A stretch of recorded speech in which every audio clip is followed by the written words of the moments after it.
Welcome back to another episode of the Go Fantasy Football Podcast. I'm your host, Jim Neander. It's Friday, November 20th, I think. Yeah, it sounds right. November 20th sounds right. Friday afternoon, early in the afternoon here, getting ready for the rest of Week 11 in the NFL. So, we know what's going on. We went through the first half of our games yesterday with our preview show. We're going to go through the other half of them today. But before we do that, we are going to go through this Thursday night football game we had last night. And then later on in the show, we have a new segment, Streams to Remember. It's going to be our top streaming options for the week at each position. Some people that are available in the majority of leagues out there that if you're, last minute tilting on some players, you have a last minute injury, maybe you're spent all your money on Jameis Winston and now you need somebody cheap, I'll give you some options here at every position that you can go ahead and just plug into your lineup and expect some points maybe with some decent upside this week. So we got all that for you today. Going to get started with our Thursday night football recap here. So Seattle Seahawks took care of business. Now wasn't the high scoring game. 28-21 is not bad, right? 7 touchdowns. But we're spoiled now. When we're looking for a high octane game, we're looking for both teams to be in the high 30s. Maybe one in the 40s. And, didn't get that here. So we had 49 points, well under the over-under that was implied for the week. And, hey, most of your players here, most of the guys you should have started were fine.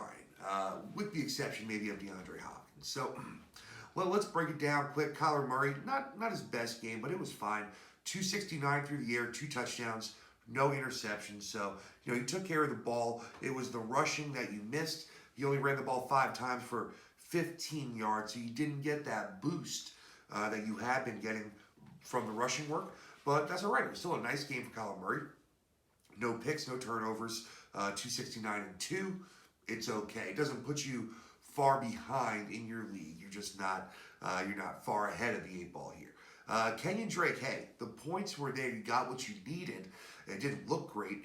11 carries, 29 yards, but he got the touchdown when he needed to. He also caught 4 or 5 targets for 31 yards, and that's been the missing link for the Kenyon Drake owners, is getting more than 1 reception in a game. So 4 for 31 is very good.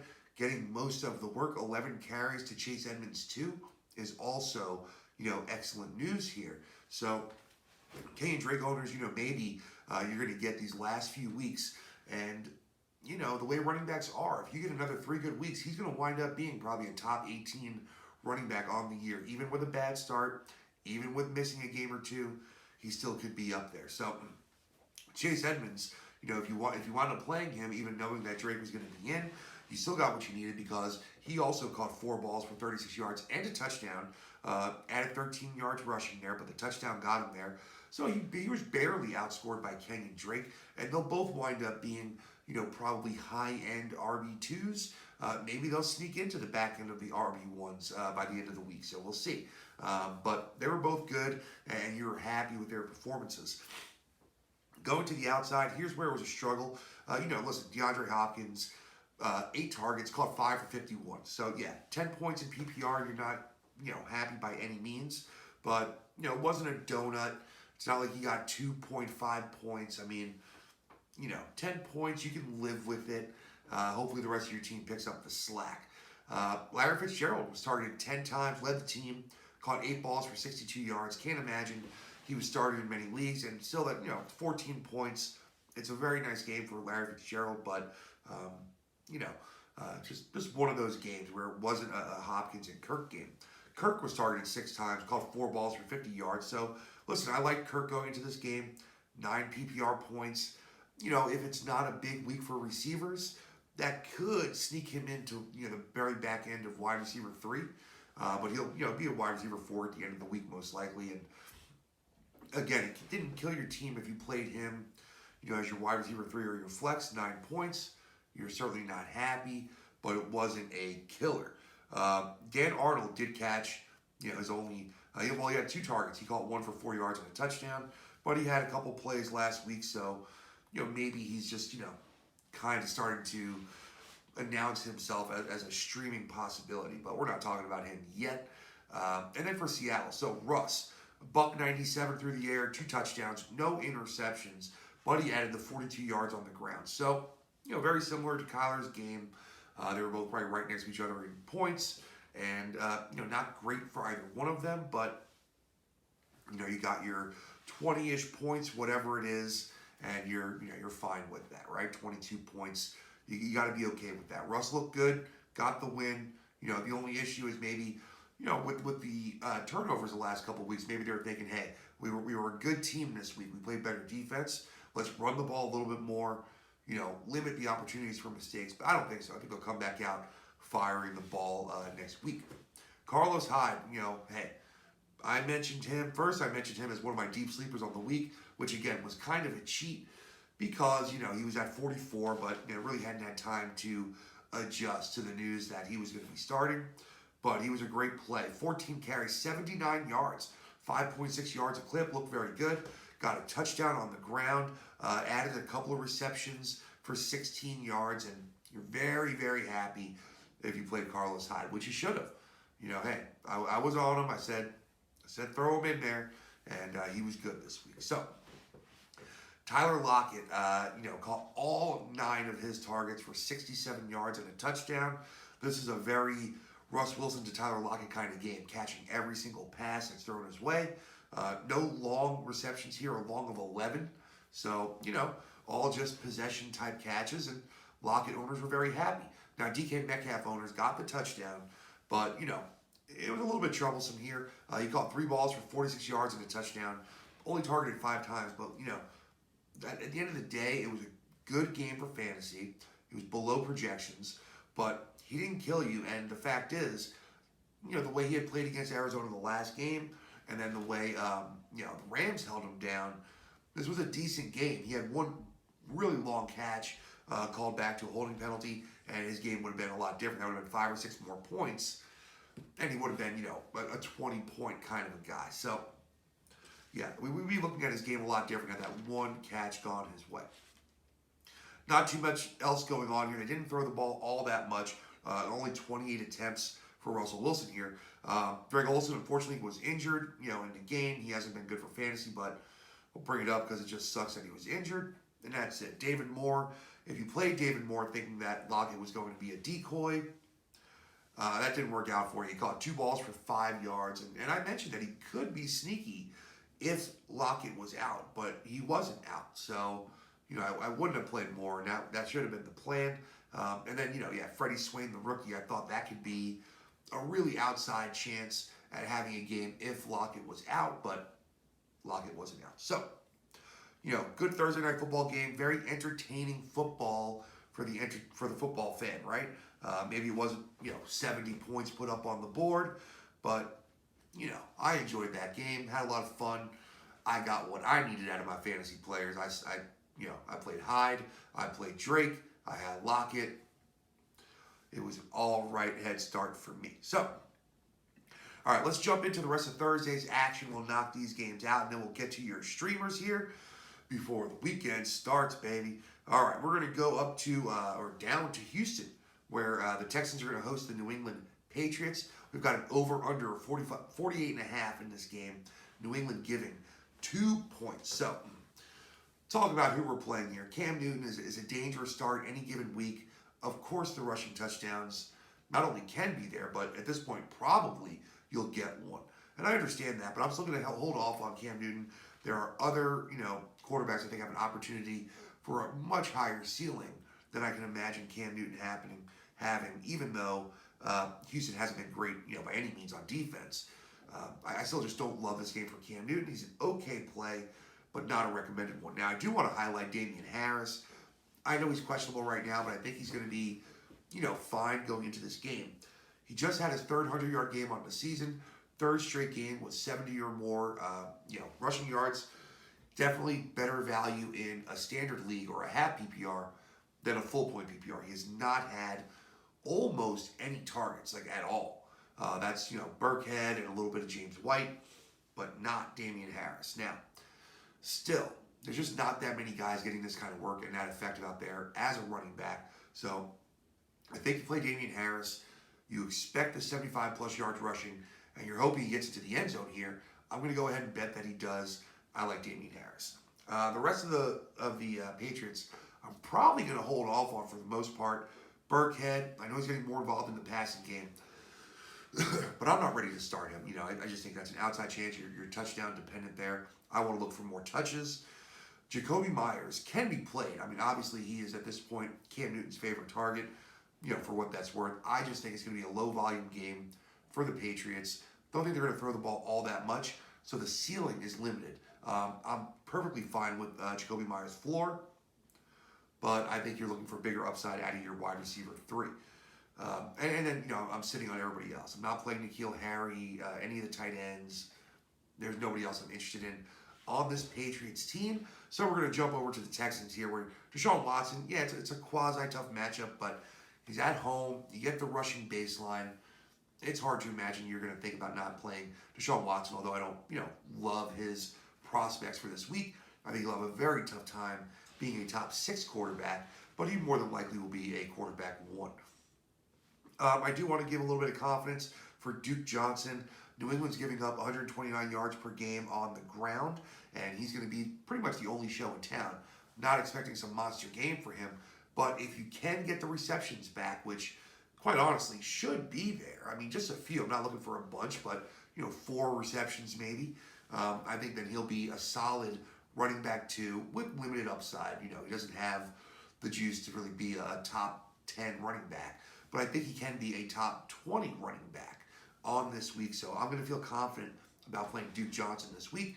I am playing Will Fuller. I am playing Brandon Cooks, and that's where it ends for me with the Texans pass catchers. I'm not comfortable playing either of these tight ends, Jordan Akins or Darren Fells.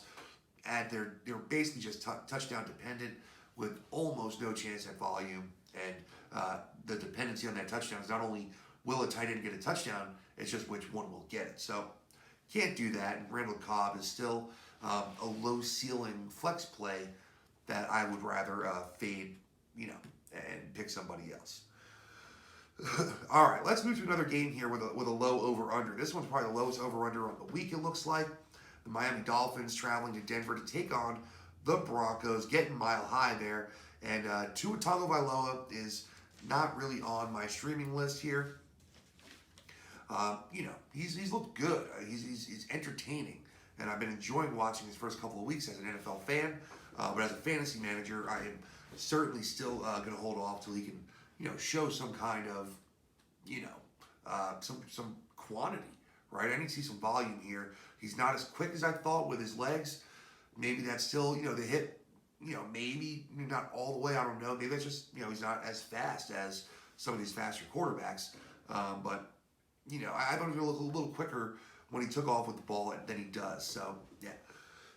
I'm going to highlight Salvin Ahmed here. Running backs are going to be the big questions for a lot of fantasy managers. In a lot of these lineups here, Salvin Ahmed is no different. Now, the reason why I really want to highlight him is because, we've only seen a couple weeks of Salvin Ahmed, right? But remember, it was Myles Gaskin before that, kind of out of nowhere. They had signed Matt Breida and Jordan Howard in the offseason. And then all of a sudden it was Myles Gaskin. Now, Myles Gaskin had 16-plus rushing attempts in 4 of his 5 games, with the exception of the Seattle game, where he only had 10. And you understand that, right? Seattle's throwing the ball a lot. And then Salvin Ahmed had 21 carries last week. So, yes, I understand that Breida may be back, but I feel like right now as a team, the Dolphins, they like somebody at running back, and they give him the job. They let him play 3 downs, and I'm okay starting Salvin Ahmed this week. Again, not a huge ceiling because it's a low-scoring game, and I don't think they're going to have that many scoring opportunities, but he should be a solid RB2. I'm happy with that. Excuse me. All right, let's go to the outside here. So, Devontae Parker, it's really a big toss-up here. He still had, I think, 7 targets last week, only caught a couple of balls. You're optimistic about the 7 targets, but, discouraged by the lack of connection, seemingly. And I think you're still going to play Devontae Parker with, that high upside. Because if he gets 8 or 10 targets and they actually start connecting, then he is going to be a wide receiver 1 more than likely. But, I'm going to play him as a flex wide receiver and then reevaluate after this week. If they don't have a connection again after this week, he's probably going to be on my bench, but I'm going to play him this week. Jakeem Grant, I'm not going to chase the points. I still think it's Devontae Parker's job as the number one wide receiver. And so I'm only willing to play Devontae Parker in a game where I don't expect a lot of passing volume. I can't start two wide receivers. And then Gesicki, he's on the outside. He's not a top streamer for me. Unfortunately, we didn't get the realization of, the hype for Gesicki this year. And that happens. That's fine. But not a lot of points in this game. So let's move over to the Broncos here. We don't know about Drew Lock. He's questionable, got the ribs. We'll see if he plays. Whether or not he plays, he really hasn't been very good. Miami's secondary has been good. So I'm not thrilled about playing, anybody in this game. Whether it's Locke or it's Brett Rippon, obviously I wouldn't be streaming or starting either one of these quarterbacks. I don't want to start Melvin Gordon, and I'm definitely not starting Philip Lindsay. So, Melvin Gordon I think slots in as an RB3. So for me, he's basically outside of starter status, but he could be played if you're in that big of a pinch. He should get the majority of the work for what that's going to be worth. But I would assume in a PPR format, he's going to be in the 12 points, or less range. That's what I'm assuming. So I wouldn't really want to play him. And Philip Lindsay, you got to see him get involved before you can play him again.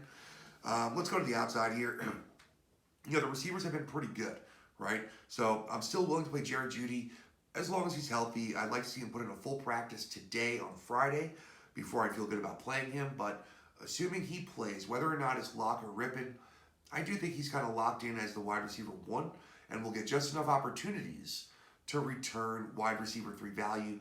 The upside is kind of limited here with the matchup, but I'm going to go with the talent, and I'm going to play Jeudy. I am going to fade Tim Patrick and anybody else on the outside there, Deshaun Hamilton. I'm also fading Noah Fant in this game. I mean, listen, Noah Fant hasn't scored since week 2. Miami's the 7th best team against the position, against tight ends. So I don't feel great about that. I'm going to go ahead and fade Noah Fant this week. Is the playmaking ability there? Yes, of course. It's always a possibility. But I'm not going to bet on it this week against the Dolphins. All right, we got a more fun game here. Yeah, kind of. Not really. We got the New York Jets traveling to Los Angeles, take on the Chargers and Justin Herbert. So the Jets will be without will be without Sam Darnold again. So you'll have Joe Flacco as the quarterback, who actually looked, okay in his last game. I'm not going to play him. He's not on my streaming list, but he looked okay. They're saying that LaMichael P. Ryan is now going to be the focus of the running game. They want to see what they have. I was excited to pick him up. Remember, he was on my waiver wire show as one of the top waiver wire pickups. That being said, I'm not starting him this week until I see Adam Gase show me that he's going to give him the carries. I want to see him have twice as many carries as Frank Gore before I play him. You could miss the week where he kind of, has his first, good game, but I'm willing to risk that. So I really want P. Ryan on my rosters, but if I don't have room for him, it's okay, and I'm definitely not starting him this week. I would start Jamison Crowder as a wide receiver 3 in that territory there. He's on the higher end of the wide receiver 3 category for me, and I think he does have high-end wide receiver 2 upside here. Rashad Perryman is questionable. It could be the kind of game where Flacco just peppers him with targets, and I wouldn't be surprised. So, again, not expecting huge things from Jamison Crowder, but I think he's very startable, and that's it for me. Not playing Rashad Perryman, Braxton Berrios, definitely not playing Chris Herndon. That's a fucking nightmare. Let's go over to the Chargers here. A little more fun, and I'm playing lots of Chargers, baby. Obviously, you got to have Justin Herbert in your lineup here.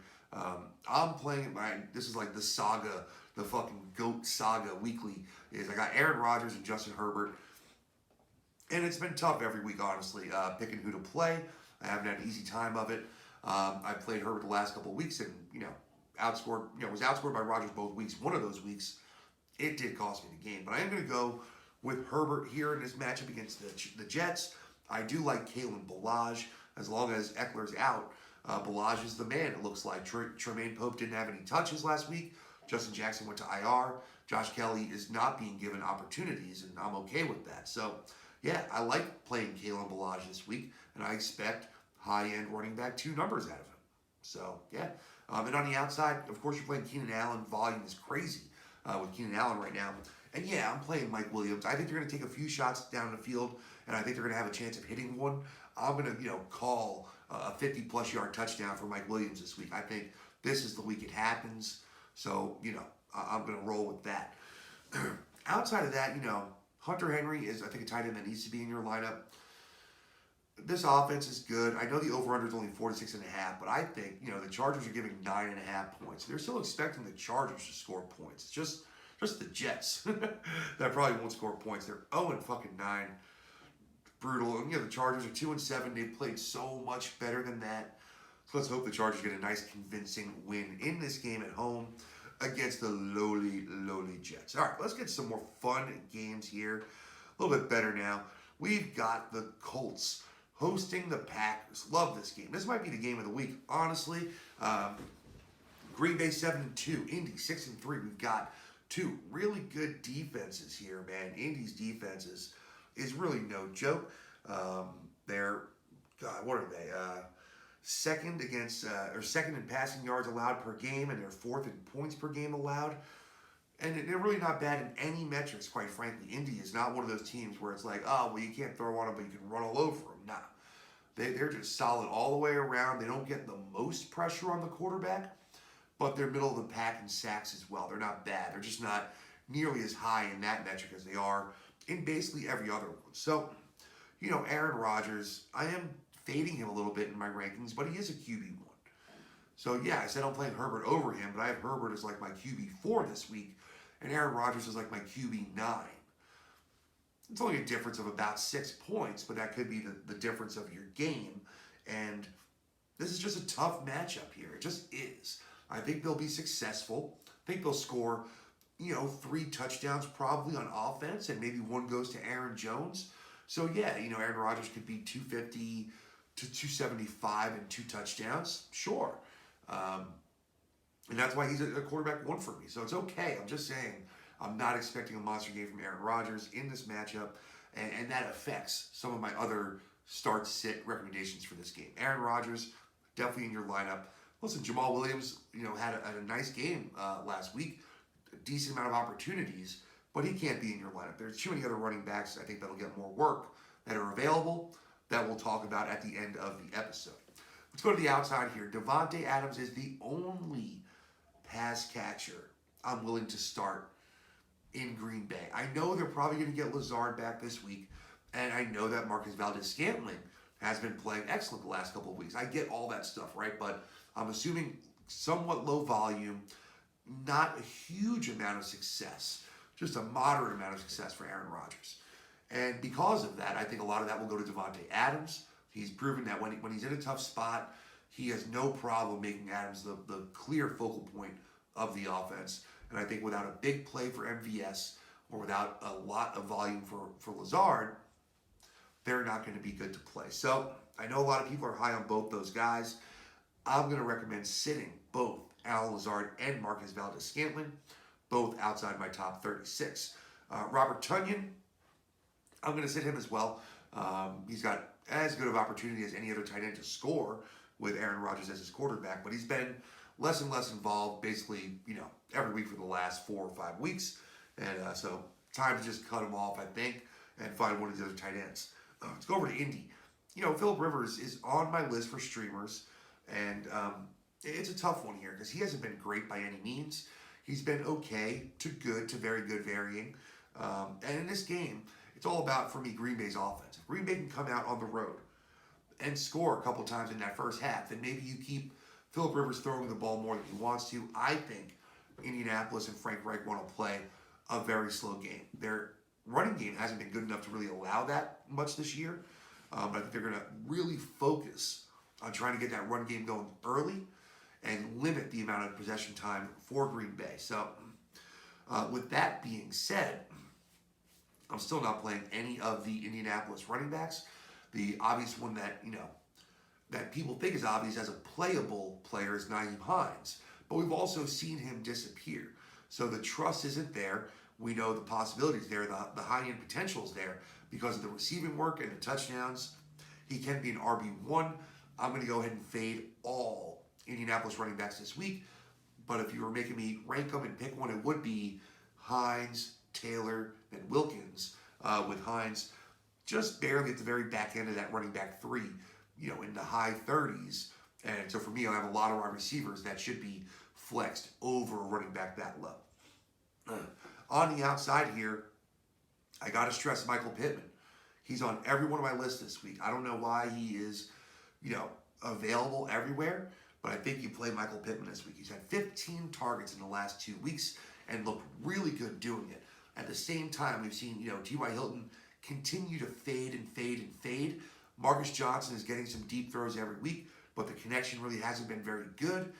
And Zach Pascal is getting a little bit of work, but Michael Pittman is the man here, and I really highly suggest playing Michael Pittman as a very solid, high-end wide receiver 3, and I do think he has back-end wide receiver 1 upside this week, so like that. Not playing anybody else. I'm not playing the tight ends. You never know what's going to happen with the tight ends here, so I'm staying off Trey Burton. I'm staying off Mo Alley Cox. I don't even know if anybody's injured or not here. Let me see. With Indy, maybe that'll change the tight ends here.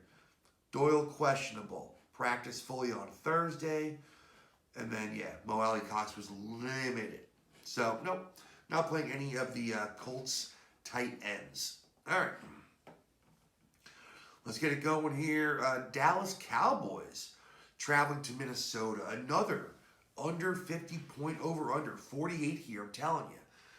This is going to be kind of a running back week. There's not going to be as many, 40-plus point quarterbacks and 35-plus point receivers this week. Just don't see it really happening. So Dallas Cowboys going to Minnesota. 48 point over-under with Minnesota giving 7 points to the Cowboys, who did get Andy Dalton back. We'll see if that adds a boost to this team. I'm not sure that it necessarily does.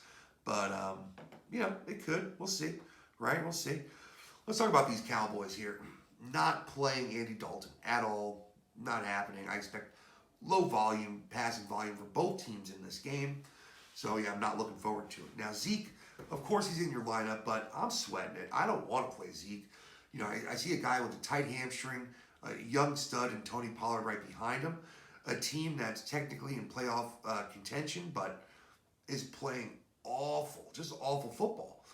So, I don't know, man. Of course, Zeke's in your lineup, but I have low expectations for him this week. And I mentioned that because Tony Pollard was near the top of my sleeper list this week. I did mention him as a potential sleeper at the running back position. He's been getting some more touches lately, The last 4 weeks, Pollard's had between 9 and 14 opportunities. So, catches plus targets. And I think he might have a couple more than that this week. So I'm going to call, 16 plus opportunities for Tony Pollard this week. And I think he makes something happen with him. I think he's going to be a back-end running back 2 on the week. Going to the outside, sure, you're probably going to play Amari Cooper. Cooper, is getting the volume no matter who's the quarterback. It's not great, but it's good enough to be in your lineup. Now, I like CeeDee Lamb. He was another guy I mentioned in my sleeper episode. I know I'm not expecting a lot of volume in this game, but these guys are playmakers, Tony Pollard and CeeDee Lamb. And CeeDee Lamb has had 7+ targets in 6 of the 9 games he's played this year as a rookie, right? So I expect that trend to continue. I'm looking for 8+ targets for CeeDee Lamb this week, and I think he's going to return back-end wide receiver 2 numbers. I'm going to bring up Dalton Schultz. I think with how tight ends are right now, that he definitely has as good a chance as anybody outside the top 4 of being a tight end 1. And I actually would put, I think I would put it on that Schultz is probably going to be a tight end 1. So let's call that. That's a tough call to make, but I'm going to go ahead and call Dalton Schultz just sneaking in to tight end 1 this week. All right, who are we playing in Minnesota? Kirk Cousins. Kirk Cousins on my list for quarterback streamers? No. I didn't like it. I expect them to run the ball 30+ times with their running backs this week. 25+ for Dalvin Cook. I think he'll get a good 7-8 for Alexander Madison. And I think they're going to run the ball for 175+ yards on the game. This is going to be a running game for them. Now, they are going to pass the ball some. So while I'm not playing Kirk Cousins, you know Dalvin Cook's in your lineup. I am playing both Adam Thielen and Justin Jefferson this week. Now, Justin Jefferson, it's all about just getting to work, right? In 4 of the 5 games where he's had 5+ targets, he's gotten 100 yards. So you get 5 catches, 100 yards. You're very usable for fantasy. I think they know that, and I think that you're going to see more targets for Jefferson going forward. I'm looking for about 6-7 targets for Jefferson in this game, and I think he'll be a solid wide receiver 2. Adam Thielen is becoming a little more touchdown dependent than you like to see, but I still think Thielen has a good chance to score this week. Cousins trusts him, so I'm willing to play Adam Thielen. Also, with the back end of wide receiver 2 expectations. Now, I want to bring up Kyle Rudolph because Irv Smith has been injured, missed last week's game. Also might we miss this week's game. If Irv Smith is indeed out, yeah, I'm willing to play Kyle Rudolph the same way I'm willing to play Dalton Schultz. Both the tight ends in this game, for me, are the only streamable tight ends on the week. And for me, that's only if Irv Smith is out in Kyle Rudolph's situation. So, not a game I'm in love with for fantasy by any means. But hey, you gotta figure through those games. Those games are the ones that win or lose you the week when you make the right calls on those tough fantasy games. So, all right, let's move to our 2 night games real quick here. Kansas City Chiefs at the Las Vegas Raiders. Now, the only loss for the Chiefs this week was against these same Vegas Raiders. Something tells me, even on the road, they're going to be looking for a little bit of revenge here. So I'm looking for, a big showing out of the Kansas City offense. What do we got here? Over under a 57. So basically just tied for the Arizona-Seattle game for the highest over under of the week. Hopefully it'll be a better game than that for fantasy, for everyone anyway. For fantasy purposes, you got Kansas City giving 8 points on the road. Now, let's make this easy in KC. The problem is with, Clyde Edwards-Helaire? Let's look at his injury here. So, he missed practice on Thursday due to an illness. And unless I hear anything else today, I'm going to go ahead and say that, Clyde Edwards-Helaire is playing. And if he's playing, then I'm playing him. So Mahomes is a no-brainer. Clyde Edwards-Helaire, I'm playing if he's in. Now, if for some reason this illness is serious and he's not going to be playing, I'd be playing Le'Veon Bell. It's scary. I know anything could happen. They could, call, I think Darrell Williams could be there. Who knows who else might get the rock. But I'd be willing to play Le'Veon Bell for sure if Clyde Edwards-Helaire didn't practice. But Darrell Williams didn't practice Thursday due to an illness either. That sounds suspect to me. 2 running backs due to an illness. I don't know. But, I don't want to do that anyway. So let's go to the outside here. Tyreek Hill, of course, in your lineup. Now, both Mecole Hardman and Sammy Watkins are questionable. Mecole Hardman's on the COVID IV list, and Sammy Watkins is still, nursing his hamstring, his calf. He's limited at practice. Now, if Hardman and Watkins are healthy, I'm not playing any of them. I'm just playing Tyreek Hill and Travis Kelce. Tyreek Hill and Travis Kelce are the only 2 must-start pass catchers, for Kansas City, right? But let's go through the scenario here and just say, let's say they say Mecole Hardman is for sure out. He's not coming off the COVID list this week. And let's say Sammy Watkins is inactive for this game. Yeah, I'm willing to play Demarcus Robinson. That's a name you need to think about in that situation. So, I know it's a Sunday night game, so it's kind of difficult. But maybe, if you have, room on your bench, you pick up Demarcus Robinson for Sunday night, and you wait to see what happens. I'm just saying, if all those guys are out, I kind of like it. He scored a touchdown in each of his last 2 games. And if both those guys are out, I'm willing to give it a shot, man. I'm willing to shoot my shot. Now, let's talk about the Vegas Raiders. They had a really good game against these Kansas City Chiefs earlier in the season. On the road, they won. Carr had a really good game. They all looked fine. I'm going to go ahead and say they're not going to be that good in this game, right? So I'm not playing Derek Carr. He's not, near the top of my, streamer list for the week. Josh Jacobs is certainly a must-start, due to volume. You have him in there. Let's talk about the wide receivers here. Henry Ruggs was very good against Kansas City last time they played. He only was targeted 3 times, but caught 2 balls for 118 yards and a touchdown. So he's getting some talk this week. I am off of Ruggs. I just, they're not using him enough. There's no volume there. But I am thinking about playing Hunter Renfrow as a volume-based PPR play, as a guy that could be, a potential wide receiver 2 upside. I think he has a decent floor, and I do think he could be, littered with targets throughout the game, and it might wind up being a double-digit target game for Hunter Renfrow. And I think if he is double-digit targets, he's absolutely going to be playable. And of course, the only must-start for the Vegas Raiders as far as pass catchers go is Darren Waller. He will once again be in your lineup, no doubt. So, Josh Jacobs, Darren Waller, must starts. Hunter Renfrow, kind of a sneaky guy to play in there, maybe a little bit sneaky. But looking forward to that game, looking forward to that revenge. The Chiefs, I think they want to put up 45, points on them. So let's see if they drop a whole bag of whoop ass on them. All right, Monday night game, another good game here. The Rams traveling to Tampa Bay, taking on the Buccaneers here. We got the 6-3 Rams, 7-3 Bucks. Two strong defenses, really strong defenses here, right? Let's talk about the Rams. Jared Goff has been really good the last couple of weeks. Just the touchdowns haven't been there for fantasy owners. He's had over 300 yards each of the last couple of weeks. I'm going to fade him in this matchup against Tampa Bay. I just don't see that many points being scored here on Monday night. It's a 48.5 point over-under. Tampa's giving 4 points to LA. I see this as one of those really struggle type of games, right? Where maybe for the first quarter and a half, we don't see a lot of points. And then you get a field goal, and we go into the half at 10-3, right? So I can see that game where we're 10-3 at the half, and then it opens up a little bit in the second half. Maybe you get some touchdowns, but I'm not looking at this as a high-scoring game. So I'm going to fade Jared Goff this week. I'm fading all Rams running backs. There's just too many, and Tampa Bay's too good. Tampa Bay gives up 76.6 yards per game, on the ground, and divide that by 3, and my math isn't fucking good, but it's like not enough fucking points. So they're all going to be touchdown dependent, and I'll let you decide who's going to get that. Now, this one's a little tougher because people are stressing about Robert Woods especially, and a little bit about Cooper Kupp.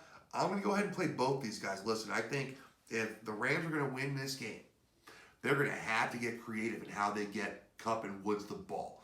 So I'm looking for some more gadget plays, even though I fucking hate them. I'm expecting some this game from LA. I'm expecting a ton of motion, just a lot of shit going on. And I do think they're going to get creative and get Kupp and Woods the ball. I do think their ceilings are somewhat limited in this game, but I think they both need to be in your lineup. And yeah, Higbee is somebody that I would play.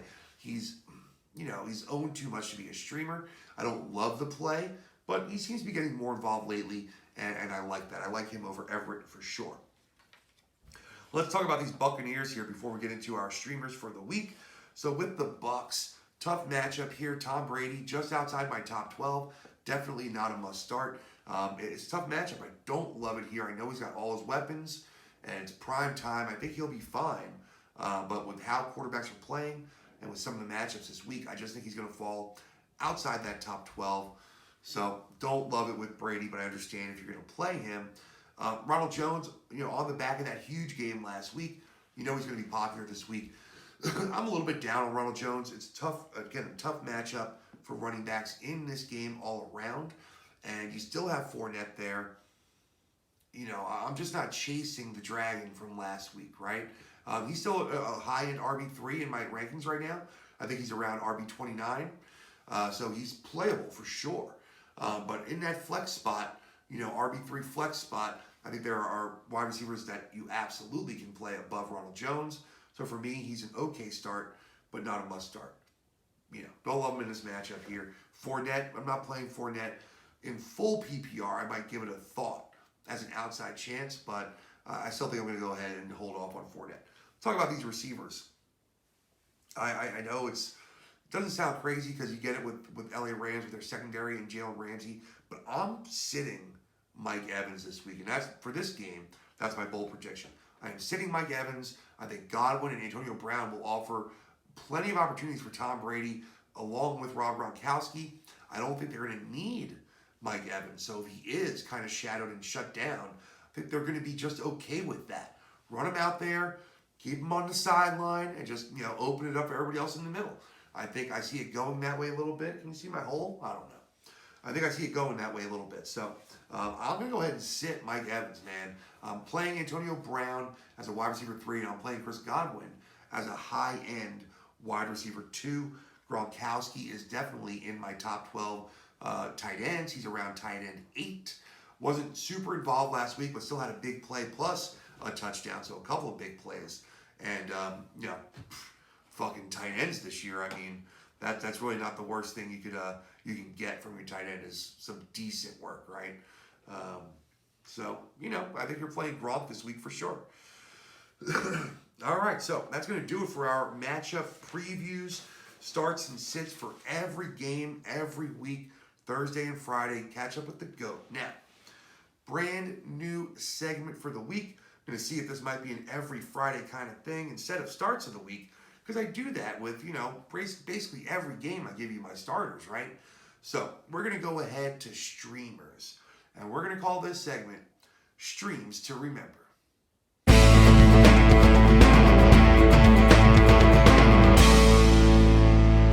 right, we're going to start with quarterbacks here now. There's 4 quarterbacks, and I'd be okay if you told me you were streaming. At the very end of that list is Derek Carr. I don't like it, but I get it. He had a good performance against KC, so I hear you, Now, Phillip Rivers will kind of be next on that list.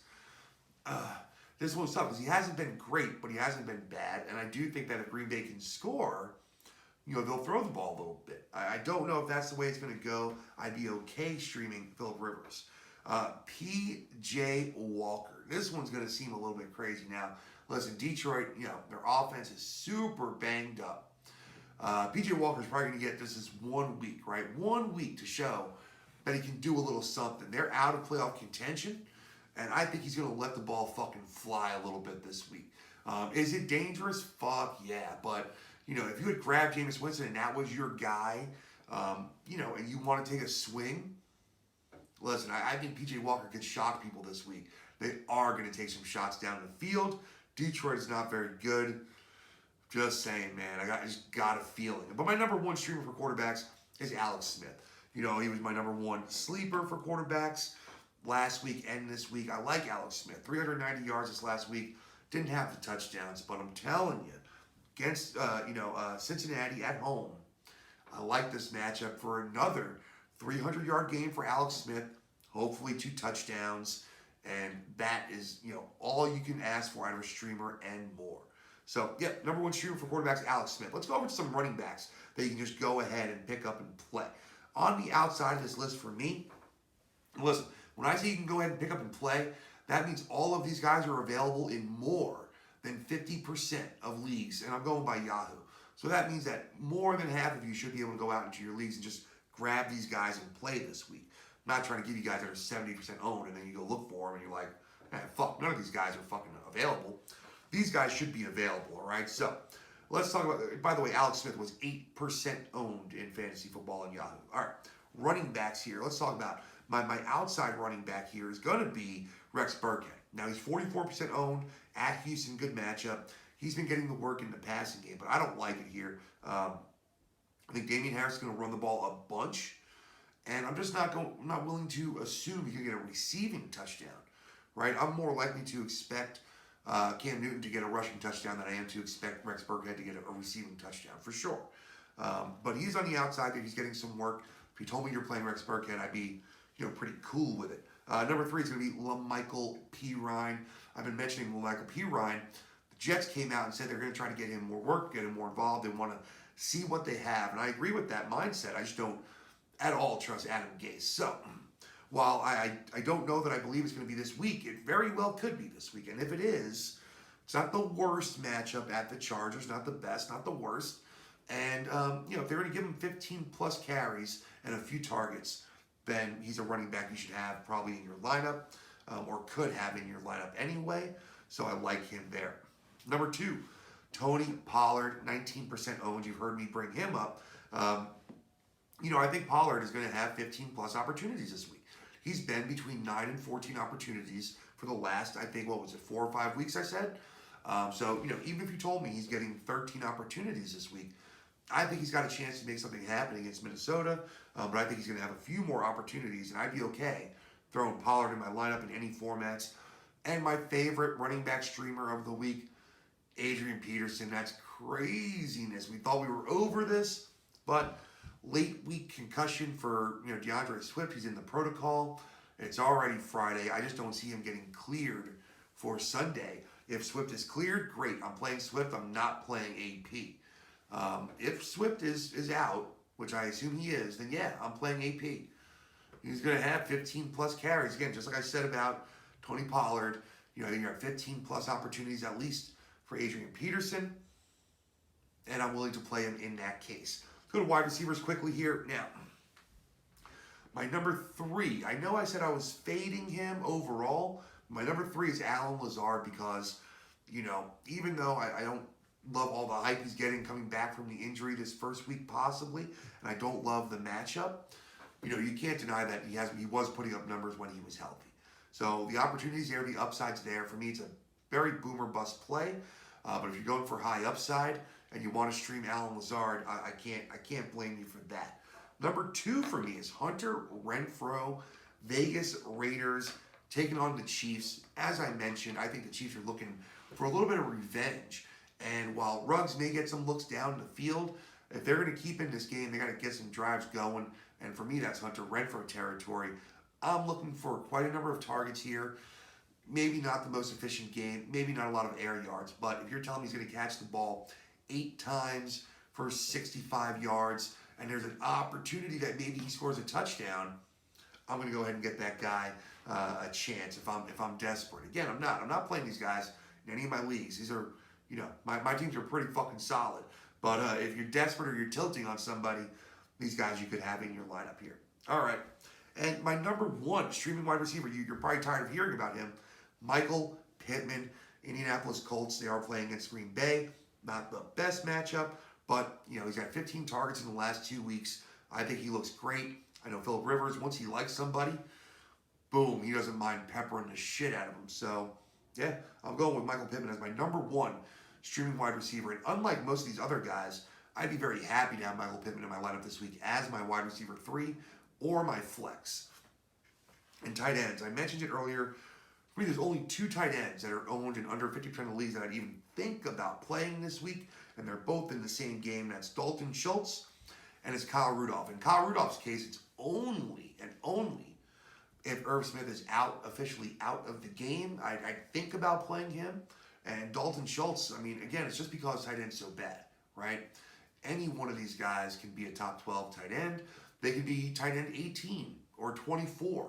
And it might only be a 4-point difference between 18 and 24 and the tight end 12, honestly, the way it's going this year. But either way, I think you can play both of those guys. If you're really, really worried about someone like a Jared Cook, who I can totally understand you being worried about, then maybe you go ahead and you play a Mr. Dalton Schultz. All right, that's going to do it for our Friday episode. That's going to do it for the week here at The GOAT. If you're watching on YouTube, you know the drill. Subscribe, share, and like, please. If you're listening on any of the audio platforms where you can listen, that's great. If you're watching on YouTube, hopefully you're noticing I'm trying to throw some more graphics in. We're doing these segments, just slowly but surely, inch by inch, baby stepping towards a little bit better product. But I hope that the advice has been solid. I go back and audit it every week, and look at these guys, and I feel like the advice has been really solid. So hopefully you're winning some games. Maybe you're taking some advice from the GOAT. Who knows? But have a great weekend, everybody. Enjoy your Sunday full of games. I'll be back here on Monday to go through all the action with you. Until then, have a good one, folks. We will see you soon. Talk to you next time.